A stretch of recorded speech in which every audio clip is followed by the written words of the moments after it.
See, it's Jonathan Agel here for Pro Boxing Fans. We're here in Las Vegas. We've just seen Dmitry Bivol stun Canelo Alvarez, unanimous decision win. Mike, did you expect that? Not at all. I mean, I'd love to say I did, but looking back, I should have seen some of it maybe coming. Nah, I shouldn't say a loss, but look, Canelo's only other fight at 175 against Sergey Kovalev in November of 2019. That fight was even on one card, and Canelo was up one round on two cards entering the 11th round when Canelo knocked out Kovalev. Bivol's obviously much fresher and maybe even a better fighter than Kovalev, as he showed tonight.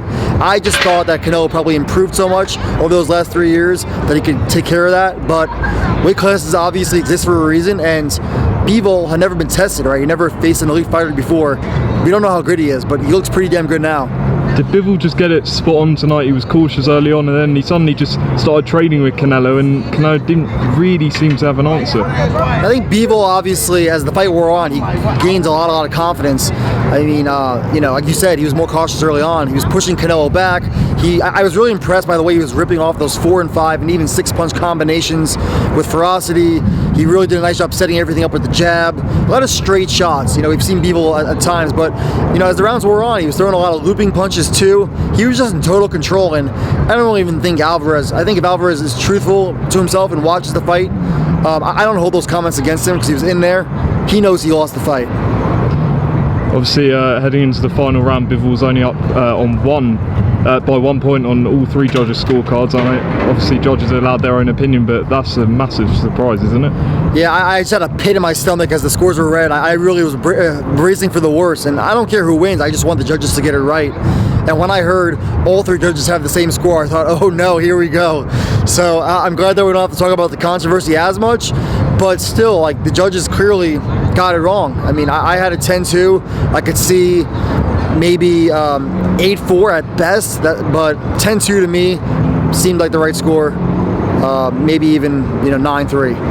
Obviously, you know, both will take time off the immediate rematch. Do you think that's the correct option?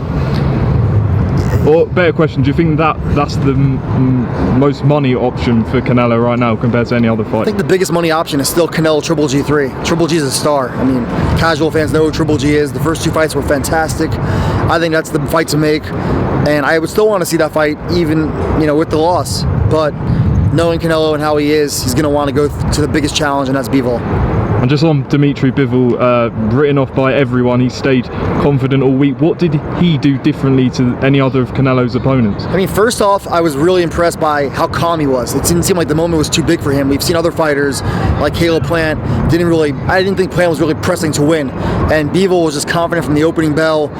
There wasn't really a moment. Even after round 1, I was pretty sure Bivol was going to win, really. I think most of us were.